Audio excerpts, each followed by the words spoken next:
Alexandre Agent, CPA Auditrice, ABP Service Conseil. Jean Sanson, CPA, propriétaire à CrossFit Épaulé. Bonjour à tous, on est heureux de vous rencontrer aujourd'hui afin de vous présenter les résultats de notre analyse. Avant d'aller plus loin, laissez-moi vous présenter mes collègues de chez Desbiens Lambert Maniam Associés. Donc, à ma gauche, j'ai Eliott Desbiens. Bonjour. Ainsi que Simon Lambert. Bonjour. Et moi-même, Laurie Maniam.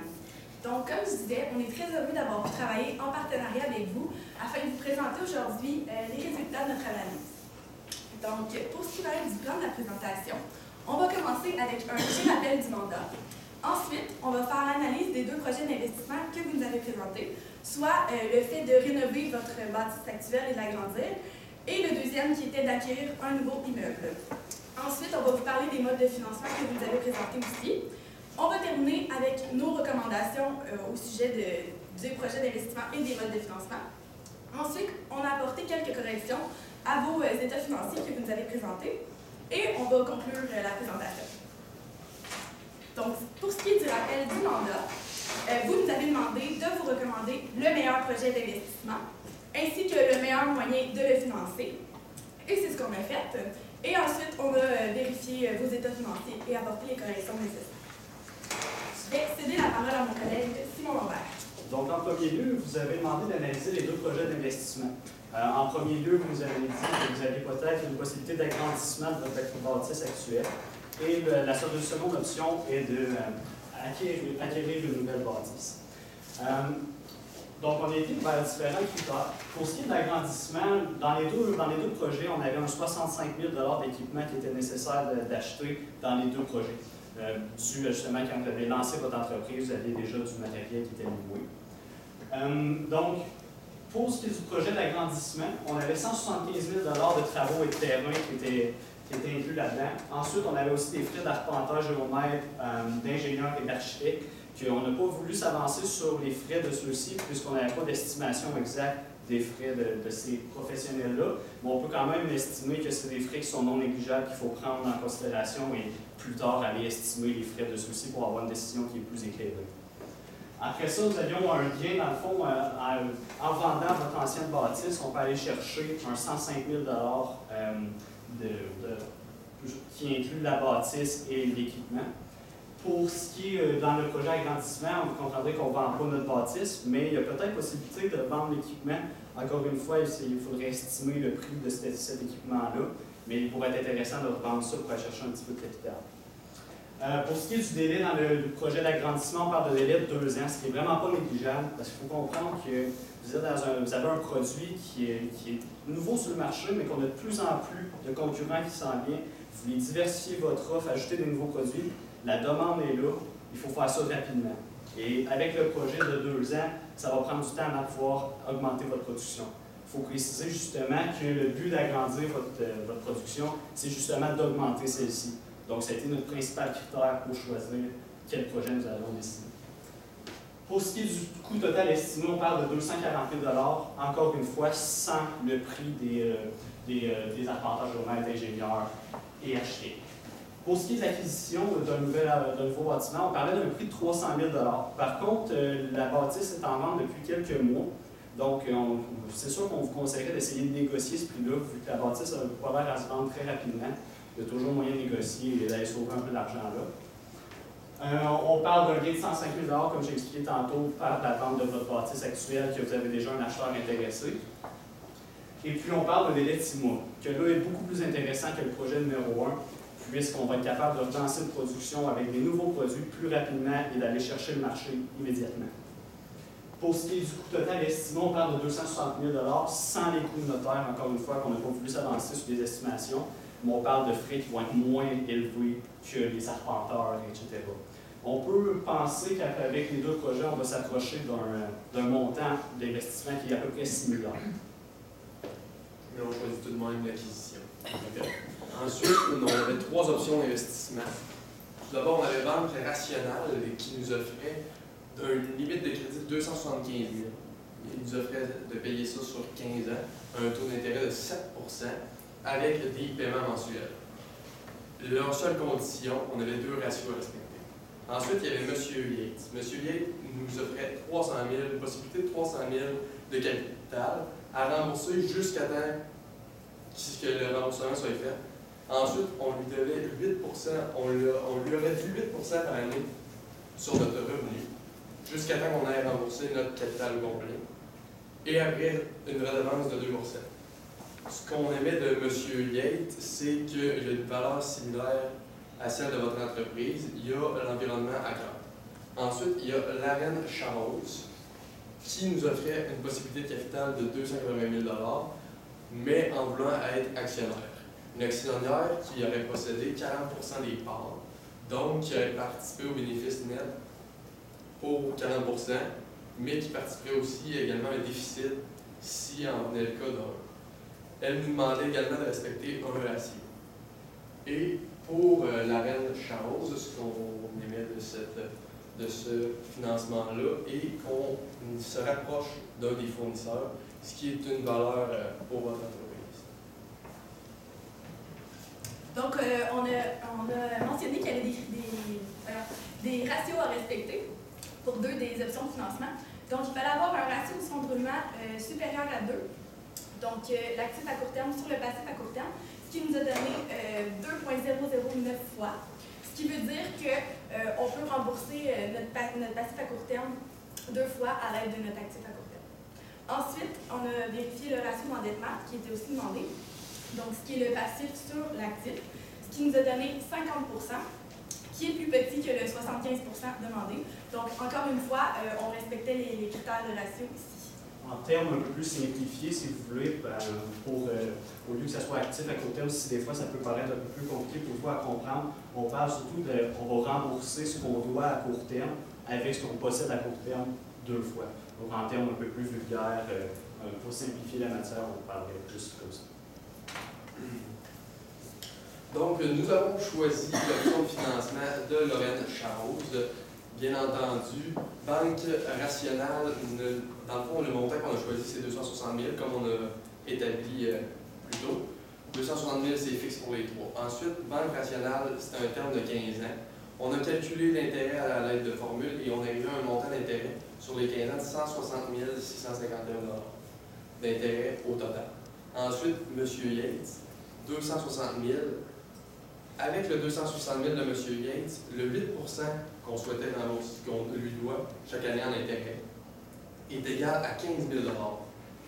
Cependant, notre bénéfice net à chaque année est de 13 000 $. Ce qui laisse, dans le fond, on ne peut pas rembourser l'entièreté de son 15 000 $ à chaque année, ce qui laisse un 2 000 qu'on lui devrait encore et encore à chaque année si le bénéfice net reste loin. C'est sûr que s'il y a une augmentation, on pourrait prendre une option, mais dans le cas où notre bénéfice net n'augmente pas, c'est impossible pour nous de le choisir comme vu que on ne pourrait jamais le rembourser dans le fond complètement. L'Arène Charros, elle, 260 000, elle veut être actionnaire pour 40 %, ce qui donne 5 220 en prenant en compte le 13 000 de bénéfice net actuel. Ce qui peut être intéressant aussi avec Lorraine Charros est que, puisqu'on souhaite agrandir avec beaucoup de coûts, si on a une année déficitaire, elle participe également de 40 % du déficit. Donc, il peut être un bénéfice aidé à avoir Lorraine Charros comme option de financement. Notre choix s'est basé sur, surtout, dans le fond, nous avons choisi Lorraine Charros, mais surtout à cause que c'est votre principal fournisseur. Il faut comprendre que votre produit est très dépendant de ce fournisseur-là. Sans ce fournisseur, votre produit, vous n'avez plus de matière première pour le fabriquer. Donc, si venait à ce que l'Arène Charros décide de ne plus vous fournir en fruits et légumes, votre entreprise aurait beaucoup de difficultés à justement faire pallier ce manque-là. Donc, le fait de s'associer avec l'Arène Charros, ça vous permet de vous garantir un fournisseur pour vos fruits et légumes, en plus qui va vouloir vous offrir des bons prix à cause qu'il est actionnaire dans votre entreprise. Donc, c'est un net avantage de ce côté-là. Donc, pour ce qui est de la correction des états financiers, vous avez demandé de justement vérifier vos états financiers. Donc, on passerait à les écritures de journal. Dans le fond, les écritures de journal, il y avait beaucoup d'erreurs dedans. Principalement, il y avait plusieurs écritures de vente. Dans le fond, il manquait les taxes, on n'avait pas ajouté le mot taxe. Donc, quand on effectue une vente, il faut avoir des taxes à payer, TPS, TVQ à payer, que nous avons ajouté juste ici. Ensuite, vous êtes une entreprise de production. Donc, on ne parle pas d'un CMV, mais un coût des produits vendus. Fait que, justement, à cause de ça, on a été changé le nom des comptes. Beaucoup d'erreurs de nom de compte dans vos écritures de journal. Ensuite, je passerai à la troisième écriture. À la base, nous avions un compte équipement et matériel, mais avec la pièce justificative que nous avez donnée, on a vu que c'était plus des fournitures de bureau. Donc, encore un petit ajustement de nom de compte. Nous avons effectué aussi des modifications par rapport au stock de matières premières, puisque ce n'est pas des achats de matières premières, mais du stock de matières premières, à cause que vous êtes en entreprise de production. Pour ce qui est, ensuite, nous avions des frais d'administration pour Mme Caron, mais ce n'est pas des frais d'administration, ça va être un retrait pour celle-ci. Et des modifications d'état financier aussi qu'on va voir un petit peu plus tard, puisqu'il y avait des comptes de bilan qui se retrouvaient à l'état des résultats. Étant donné que vous êtes en entreprise de production, encore une fois, vous n'allez pas avoir de compte de charge relié à la production dans votre état des résultats, autre que votre coût des produits vendus. Donc, justement, l'état des résultats, ce que je vous parlais, juste les retraits, on a enlevé dans le fond les comptes qui se retrouvent normalement au bilan, soit stock de matières premières, frais généraux, fabrication. Ça, c'est des comptes qui vont se retrouver au bilan. À l'état des résultats, nous avons seulement notre coût des produits vendus. Donc, en général, les corrections qu'on a apportées étaient surtout des noms de compte. Aussi, dans les présentations de vos états financiers, souvent, vous avez mis des décimales. Ce qu'il ne faut pas faire, on évite de mettre des décimales dans les états financiers. Il manquait des signes de dollars ou il y avait trop de signes de dollars à certains endroits. Aussi, les soulignements comptables étaient effectués au mauvais endroit. Et il y a des totaux qui étaient faits avant les sous-totaux, ce qui était difficile pour la compréhension, puis visiblement, c'est moins beau pour la présentation des chiffres. Et ensuite, on n'a pas présenté le bilan, mais dans le bilan, ce qui serait important de faire, ce serait de séparer le terrain et le bâtiment. Parce que pour ce qui est du terrain, on ne l'amortit pas et on amortit le bâtiment. Donc, ce serait important de prendre le temps de séparer l'amortissement et les bâtiments et les terrains dans le bilan. J'aimerais préciser que ça va nous faire plaisir d'être là pour vous aider dans les ajustements justement de vos états financiers. Ça va nous faire plaisir de travailler avec vous si vous voulez. Donc, en conclusion, ce que j'aimerais ajouter, c'est que nous avons choisi d'aller vers un projet, au lieu d'aller vers l'agrandissement, mais d'acquisition de bâtiments. Donc, on va aller acquérir le nouveau bâtiment. Je crois qu'il est important d'aller négocier le prix justement de ce bâtiment-là. Il y a moyen d'aller chercher du capital là. Ensuite, aussi de négocier le prix de vente de votre bâtisse. Vu qu'on sait qu'on a déjà un acheteur qui est présent, on va être capable d'aller chercher un petit peu plus que 105 000 en négociant avec la bâtisse et l'équipement. Puis ensuite, nous avons choisi le projet d'investissement avec la Ranch House, puisque c'est une garantie pour vous d'avoir un fournisseur qui va être stable avec les années et en plus qui va assurer les frais si jamais on est dans le déficit. C'est un actionnaire complet, donc possibilité de couvrir une partie des déficits, mais aussi une possibilité si on a un bénéfice, il faut donner une partie du bénéfice. C'est la partie de bénéfice qui est le moins grand. Le revient avec la même chose également. C'est le bénéfice le moins grand. En plus, ça répond à nos valeurs, ce qui est donc en somme le meilleur choix pour. Il faut préciser justement que la majorité des entreprises qui ont de la difficulté, c'est de passer de petites entreprises à grosses entreprises. Et là, on est dans cette phase-là, justement, de passer d'une petite entreprise à une grosse entreprise. Il faut faire des choix qui vont être sécuritaires dans nos décisions. Tandis que, justement, avec la Banque nationale qui offre un 7 d'intérêt, c'est vraiment énorme. Et avec M. Yates, qui, pour moi, l'offre est non considérable, étant donné que c'est 8 des revenus, c'est énorme. Avec la structure de coûts que nous avons en ce moment, c'est impossible d'aller vers M. Yates. Donc, pour toutes ces raisons-là, nous allons vers l'investissement avec la Ranch House, en plus d'être un fournisseur garanti.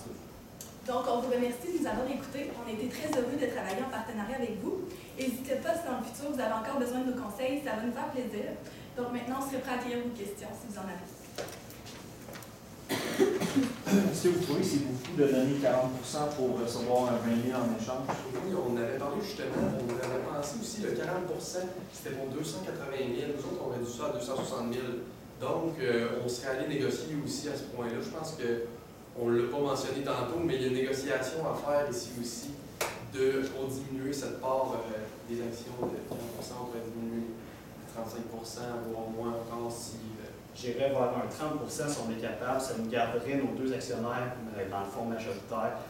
Donc, s'il y avait à prendre des décisions et que de cette façon-là, on serait capable de garder, si un des deux actionnaires, on s'entend pas bien ensemble, en ayant un 30% seulement pour la Ranch Arrows, on serait capable de garder une bonne décision sur notre entreprise. Surtout que la façon que la Ranch Arrows se proposait, son but, c'était pas vraiment d'aller diriger l'entreprise dans le sens de prendre des décisions.